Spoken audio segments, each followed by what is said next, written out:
The structure is a user defined data type which is collection of several elements like an array but its elements are different in data type। ये जो इसके जो element होते हैं जो structure के, वो एरे की तरह ही सिचुएटेड होंगे मेमोरी में, पर डिफरेंस कहाँ आ जाएगा एरे और स्ट्रक्चर में, कि एरे के जो एलिमेंट है वो सेम डेटा टाइप के होते हैं पर स्ट्रक्चर के जो एलिमेंट है उनका डेटा टाइप डिफरेंट होता है। आपको अगर कोई स्ट्रक्चर बनानी है तो उसके लिए दो स्टेप है। फर्स्ट स्टेप है आपका स्ट्रक्चर डेफिनेशन और दूसरा स्टेप है क्रिएटिंग स्ट्रक्चर वेरिएबल। आपको स्ट्रक्चर का वेरिएबल बनाना पड़ेगा। तो सबसे पहले हम फर्स्ट स्टेप देखते हैं, स्ट्रक्चर डेफिनेशन। स्ट्रक्चर डेफिनेशन के लिए आपको एक कीवर्ड लिखना है स्ट्रक्ट स्मॉल केस लेटर में, स्पेस देके नेम ऑफ स्ट्रक्चर, फिर आप कर्ली ब्रेसेस लगाएंगे। यहाँ पे जो कुछ चीज लिखी जाएगी उसे स्ट्रक्चर के मेंबर्स बोला जाता है, यानी यहाँ पे डेटा टाइप आपको लिखना है। फिर कर्ली ब्रेसेस क्लोज होगा और ध्यान रखना लास्ट में आपको सेमीकोलन जरूर लगाना है। ये स्ट्रक्चर हम क्यों बनाते हैं, जैसे हमें मानो कोई कंपनी के किसी एम्प्लॉय के लिए डिटेल रखनी है, तो कंपनी के अगर एम्प्लॉय के लिए डिटेल रखते हैं तो एक तो मानो एम्प्लॉय का कोड होता है, तो ऐसे मानो 100 एम्प्लॉय है तो 100 कोड हो जाएंगे। सिमिलरली एक एम्प्लॉय का नेम तो 100 नेम हो जाएंगे, ऐसे एक एम्प्लॉय का एड्रेस तो 100 एड्रेस हो जाएंगे। तो अगर इन सभी डेटा को हम स्टोर करना चाहते हैं तो हमें अलग अलग वेरिएबल बनाने पड़ेंगे। जैसे कोड के लिए इंटीजर बनाना पड़ा, नेम के लिए हमें कैरेक्टर एरे या स्ट्रिंग बनानी पड़ी, सिमिलरली एड्रेस के लिए, सैलरी के लिए, तो इन सभी के लिए अलग अलग आपको एरे बनाने पड़ेंगे। तो यहाँ बहुत ज़्यादा एरे हो जाएंगे, बहुत कॉम्प्लेक्सिटी बढ़ जाएगी। तो उस कॉम्प्लेक्सिटी को कम करने के लिए कि डिफरेंट डेटा टाइप आप एक साथ ग्रुप करके लिखते हैं। जैसे एग्जांपल है आपको मैं बता रहा हूँ, एम्प्लॉय का आपने स्ट्रक्ट लिखा स्मॉल केस लेटर में, यहाँ पे आपने स्ट्रक्चर का नेम लिखा, कोई भी आप नेम लिख सकते हैं, वही नेम जो आइडेंटिफायर के रूल होते हैं, कर्ली ब्रेसेस ओपन, एक कोड आपने लिखा, इंटीजर वेरिएबल कोड नाम का बनाया, कैरेक्टर वेरिएबल आपने नेम उसका नेम बनाया, कैरेक्टर उसका एड्रेस और फ्लोट में उसकी सैलरी, और फिर आपका ये बंद हो जाएगा कर्ली ब्रेसेस एंड लास्ट में सेमीकोलन। तो इस तरह आप एक एम्प्लॉय के बारे में सारी डिटेल एक साथ ग्रुप करके लिख सकते हैं। एक चीज ध्यान रखिएगा कि जब भी आप स्ट्रक्चर के मेंबर बनाएंगे तो स्ट्रक्चर के मेंबर को इनिशियलाइज नहीं कर सकते। क्यों नहीं कर सकते, जब तक स्ट्रक्चर का वेरिएबल नहीं बनेगा तब तक इस स्ट्रक्चर के ब्लॉक स्ट्रक्चर को इनिशियलाइज नहीं कर सकते। क्यों, जैसे ही आपने इंटीजर कोड लिखा है तो मेमोरी में कोई कोड नाम का ब्लॉक नहीं बनेगा, तब तक नहीं बनेगा जब तक इसका वेरिएबल नहीं बना दिया जाता। ये सिर्फ नेम है, यहाँ पे कोई अभी ब्लॉक नहीं बना है। रूल के अकॉर्डिंग अभी आप जब तक आप देखते आए हैं, पहले आपके इंटीजर कोड जैसे आप लिखते कोई भी तो आपका एक मेमोरी में ब्लॉक बन जाता है, पर स्ट्रक्चर में तब तक ब्लॉक नहीं बनता जब तक इसका दूसरा स्टेप है जो क्रिएटिंग स्ट्रक्चर वेरिएबल वो कंप्लीट नहीं हो जाता। अब जो स्ट्रक्चर का जो नेम है, स्ट्रक्चर के नेम को हम टैग भी बोलते हैं, टैग ऑफ स्ट्रक्चर भी बोलते हैं, और ये जो स्ट्रक्चर के मेंबर है इन्हें फील्ड्स ऑफ स्ट्रक्चर भी बोला जाता है। ठीक है, ये आपका स्ट्रक्चर का फर्स्ट स्टेप हो गया। अब ये वाली चीज है कि आपके मेन के अंदर लिखनी है या मेन के बाहर लिखनी है, ये आपके ऊपर, कहाँ मर्जी लिख दीजिए। आप मेन के अंदर भी लिख सकते हैं, मेन के बाहर भी लिख सकते हैं। और दूसरा क्रिएटिंग स्ट्रक्चर वेरिएबल, अगर आप स्ट्रक्चर को यूज करना चाहते हैं, to use a structure we require to create a structure variable, आपको स्ट्रक्चर का एक वेरिएबल बनाना पड़ेगा। स्ट्रक्चर वेरिएबल जो होता है वो मेमोरी में एग्जिस्ट करता है, मेमोरी में रैम में एग्जिस्ट करता है सभी मेंबर्स के साथ, जैसे कोड, नेम, एड्रेस, सैलरी, इन सभी के साथ एग्जिस्ट करेगा। ठीक है, ऑल मेंबर जो एग्जिस्ट करेंगे वो कंटिन्यूस मेमोरी लाइक एरे की तरह रहेंगे। तो इसका सिंटैक्स क्या होता है, सिंटैक्स देखेंगे, आपको स्ट्रक्ट लिखना है, स्पेस देके नेम ऑफ स्ट्रक्चर जो आपने ऊपर लिखा था, जैसे यहाँ वेरिएबल 1, वेरिएबल 2, जितने भी आप वेरिएबल बनाना चाहते हैं। ये वाला जो स्टेप है स्ट्रक्चर वेरिएबल, ये आपको मेन के अंदर ही लिखना है। पहले वाला जो स्टेप था क्रिएट, आपको स्ट्रक्चर की डेफिनेशन वो मेन के अंदर, मेन के बाहर भी लिख सकते हैं, पर ये वाला जो स्टेप है क्रिएटिंग स्ट्रक्चर वेरिएबल, ये आपको मेन के अंदर ही लिखना है। जैसे एग्जाम्पल है, जैसे स्ट्रक्ट एम्प्लॉय हमारी पहले हमने स्ट्रक्चर बनाई थी, integer code, name, address, salary, तो आपको जब भी ये पार्ट अगर जैसे आपने अभी एग्जांपल ले रहा है कि ये पार्ट आपने मेन के बाहर लिखा, तो आपको ये वाली जो लाइन है मेन के अंदर लिखनी है, struct name of structure employee, employee 1, employee 2, जैसे आपने दो वेरिएबल बना लिए। इसका एक अनदर मेथड भी है, मानो आप ये वाली स्ट्रक्चर मेन के अंदर लिख रहे हैं तो एक अनदर वे भी है, आप ऐसे स्ट्रक्चर को लिखिए और आप ये लाइन मत लिखिए, स्ट्रक्ट एम्प्लॉय मत लिखिए, डायरेक्ट आप यहाँ पे एम्प्लॉय 1, एम्प्लॉय 2 भी लिख सकते हैं। ये भी दूसरा तरीका है स्ट्रक्चर के वेरिएबल को बनाने का। तो ये फर्स्ट स्टेप और सेकंड स्टेप दोनों को कंबाइन करके बनाया गया है। तो जैसा मर्जी मेथड हो, ये वाली चीज आप अगर मेन के बाहर लिखते हैं तब आपको ये वाली चीज मेन के अंदर लिखनी है, अगर ये पूरी स्ट्रक्चर ही मेन के अंदर लिखते हैं तो आप ऐसे भी बना सकते हैं। अब जैसे आपने बनाया एम्प्लॉय 1, एम्प्लॉय 2, तो मेमोरी में क्या होगा, एम्प्लॉय 1 नाम का एक ब्लॉक बनेगा। ये ब्लॉक आपका, जैसे अभी आप देखेंगे एम्प्लॉय 1, जैसे यहाँ पे जो ब्लॉक बनेगा वो कोड जैसे 2 byte, name 30 byte, address 30 byte, 30 60 byte, 60 और 2 62 और 4 66, तो मेमोरी में 66 बाइट का एक ब्लॉक बनेगा। ये 66 बाइट का एक ब्लॉक बन गया। इस ब्लॉक में देखिए पहला कोड है, दूसरा नेम, तीसरा एड्रेस, ऐसे सैलरी। ऐसे ही आपने जो दूसरा वेरिएबल बनाया एम्प्लॉय 2, उसके लिए भी सेम बनेगा।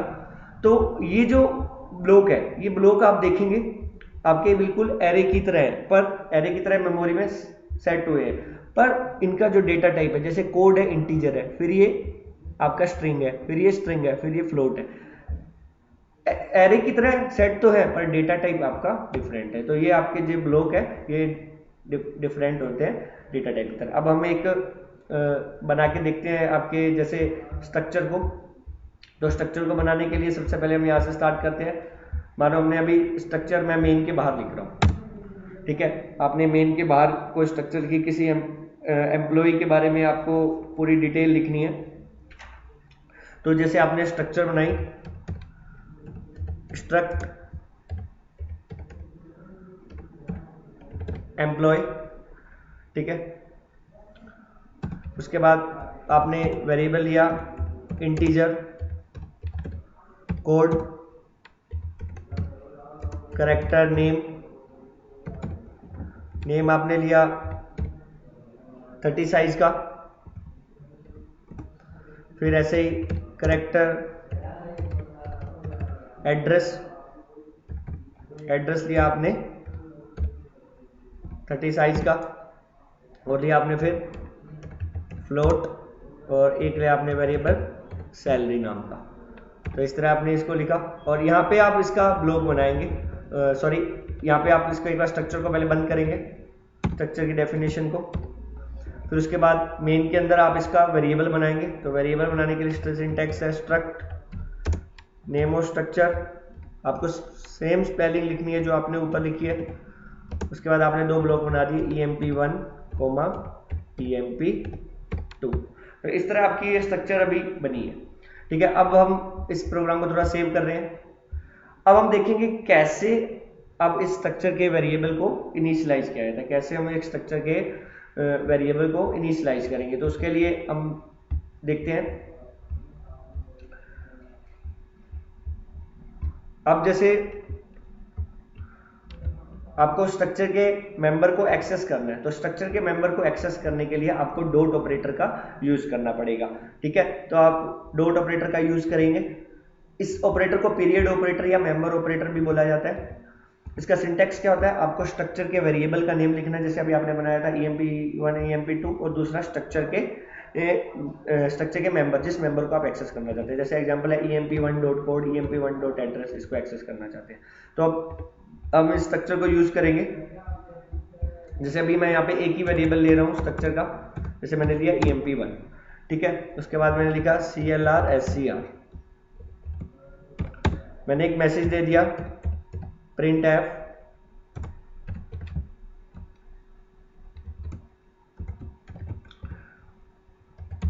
एंटर द कोड, आपको कोड एंटर करना है।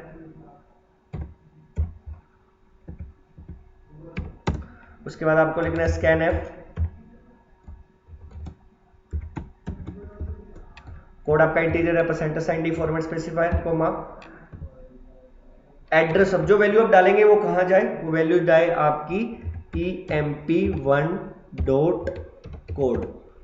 तो इस तरह आप स्ट्रक्चर के वेरिएबल को आप एक्सेस करेंगे। सिमिलरली आपको फिर लिखना है स्ट्रक्चर के, यहाँ पे एक चीज ध्यान रखनी है, जैसे आप कोड लिखते हैं तो आपको यहाँ पे लिखना है f+ आपको यूज करना है। f+ एक्स्ट्रा कैरेक्टर को रिमूव करने के लिए काम में आता है।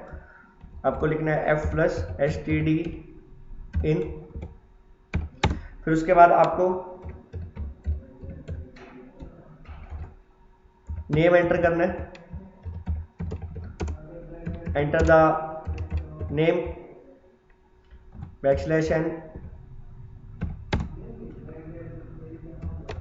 गेट्स का यूज कर सकते हो आप, गेट्स स्ट्रिंग को एंटर करवाने के लिए। emp1 डॉट किसको आप कर रहे हैं, नेम को। सिमिलरली फिर printf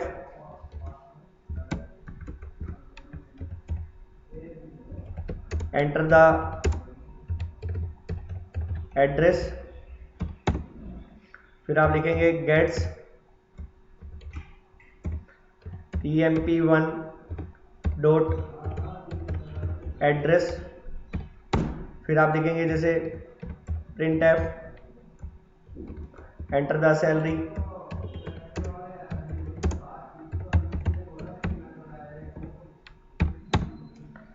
और फिर आप सैलरी के लिए scanf यूज करेंगे, scanf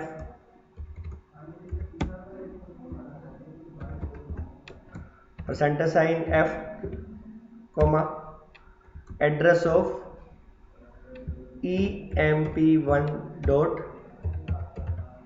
सैलरी। तो इस तरह आपने स्ट्रक्चर के मेंबर को आपने क्या किया, यूजर से इनिशियलाइज करवा दिया, एक्सेस करवा दिया। अब इसी स्ट्रक्चर को, अब इसी मेंबर को हम प्रिंट कर रहे हैं, तो हमने जैसे मैसेज दिया printf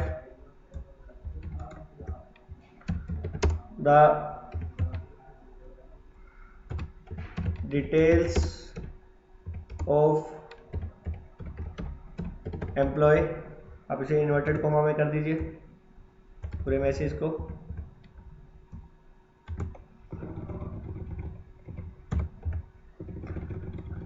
यहाँ पे आप बैकस्लैश n लगाइए।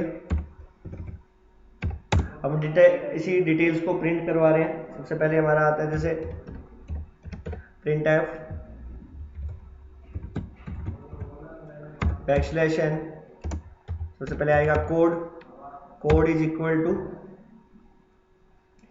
Percentage sign d,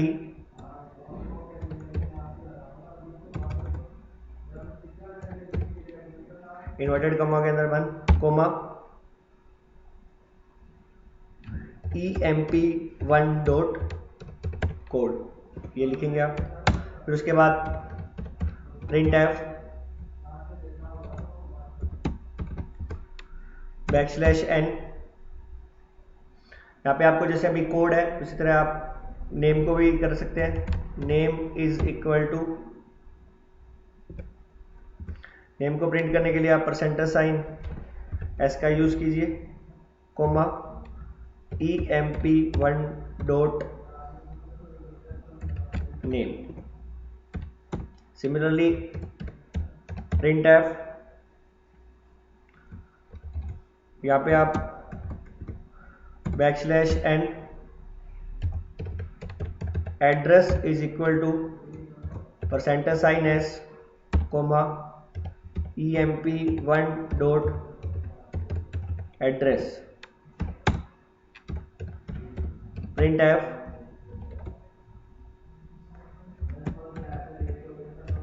salary is equal to, backslash n लगाइए पहले, backslash n salary is equal to percentage sign f comma emp1 dot salary. तो आपने सैलरी को प्रिंट करा दिया। लास्ट में आप लिखेंगे गेट ch, और यहाँ पे आपका नीचे मेन फंक्शन बंद हो जाएगा। अब इस प्रोग्राम को पहले आप सेव कर देंगे, फिर इस प्रोग्राम को कंपाइल करेंगे। 5 एरर शो कर रहा है।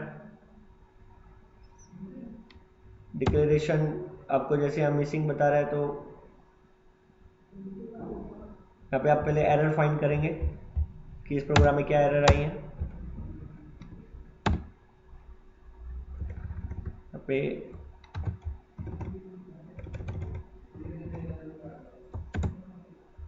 फिर प्रोग्राम को सेव करेंगे। प्रोग्राम लिखते वक्त आपको ध्यान रखना है, आपको एरर को दूर करना है पहले।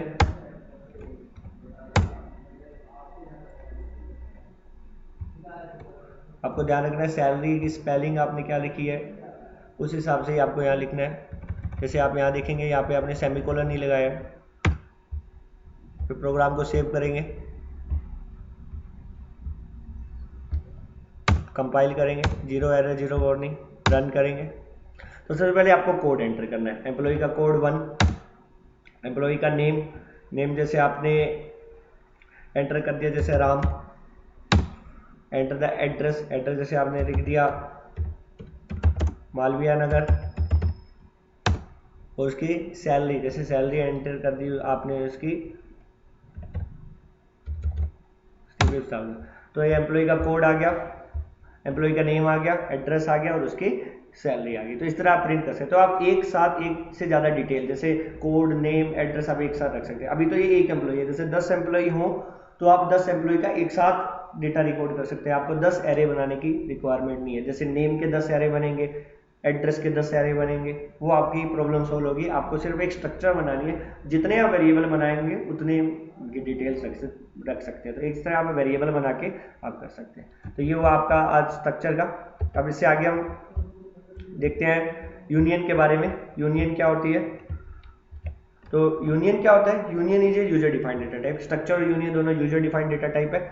इसमें आपको क्या होता है, यूनियन में अभी आप देखेंगे स्ट्रक्चर में आपके 66 बाइट का ब्लॉक बनेगा।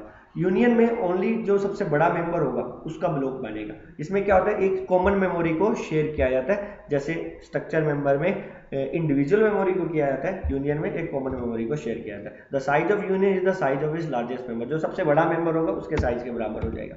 जैसे आपको इसका वही 2 स्टेप है, यूनियन डेफिनेशन और यूनियन का वेरिएबल बनाना। स्ट्रक्ट की जगह आपको यूनियन लिखना है। जैसे एम्प्लॉय के बारे में integer code, name, character, address और फ्लोट सैलरी। अब देखेंगे जैसे मैंने सबसे बड़ा मेंबर 30 बाइट का बना दिया, जैसे आप ये वेरिएबल बने EMP2, तो ऐसे ही जो स्ट्रक्चर का मेमोरी में जो ब्लॉक बनेगा EMP1 के लिए 30 बाइट का बनेगा, सिमिलरली EMP2 के लिए भी 30 बाइट का ये एक ही ब्लॉक बनेगा। यहाँ पे एक कॉमन मेमोरी शेयर होगी, ना कि आपके इंडिविजुअल मेमोरी। एक चीज ध्यान रखनी है, आप एक मेंबर में चेंज करेंगे वो आपको इफेक्ट करेगा लगभग सभी मेंबर में, ठीक है। जो आप अगर जैसे यूनियन बनाते हैं, अगर आप एक मेंबर में चेंज कर देते हैं वो सभी प्रॉब्लम क्रिएट कर देगा। तो आप क्या करेंगे, एक बार में एक ही मेंबर को एक्सेस करेंगे। जब इसको एग्जांपल से समझते हैं यूनियन को, जो पहले से जो लिखा हुआ है एग्जांपल है उसको हम जैसे बाहर आते हैं, जो पहले से, अब हम एक नया प्रोग्राम बनाते हैं। जो प्रोग्राम है इसको पहले हम इरेज कर देते हैं।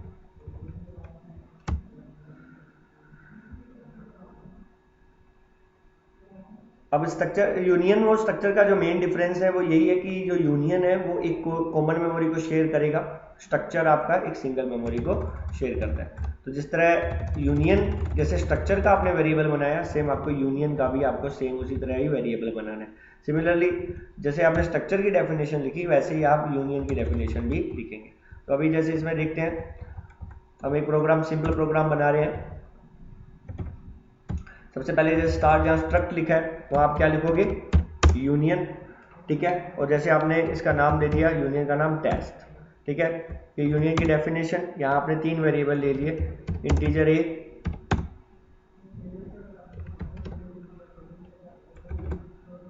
फ्लोट बी, और एक आपने वेरिएबल ले लिया डबल सी। ये आपकी स्ट्रक्चर यहाँ पे बंद हो जाएगी, सॉरी यूनियन यहाँ पे बंद हो जाएगा। फिर सिमिलरली आप ऐसे ही यूनियन का वेरिएबल बनाएंगे। तो यूनियन का वेरिएबल बनाने के लिए वही सिंटैक्स है, नेम ऑफ यूनियन, पहले आपको यूनियन लिखना है, नेम ऑफ यूनियन, और आपने मानो इसका एक वेरिएबल बना दिया जिसका नाम है z, ठीक है।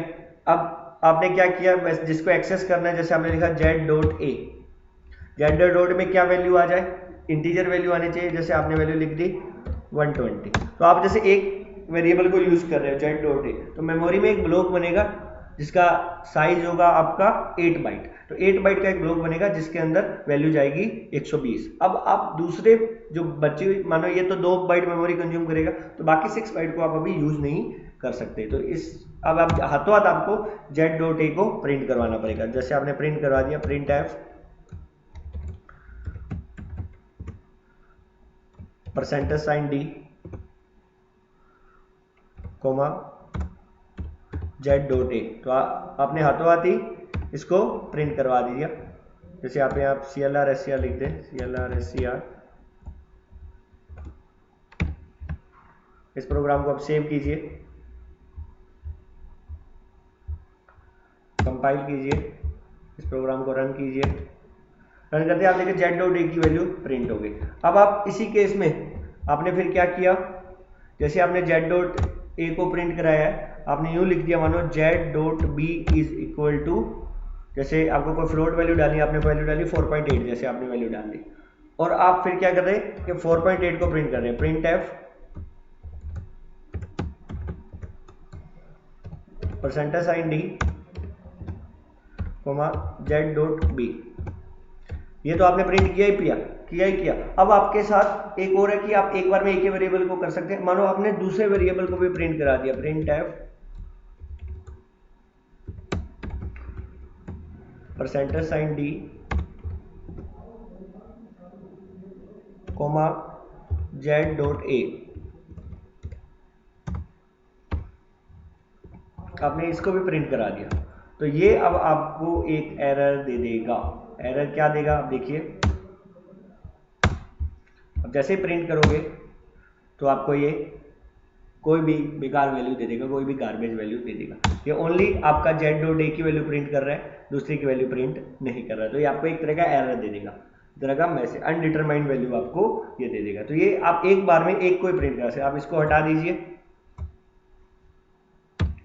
और आप इसको प्रिंट कराइए जैसे,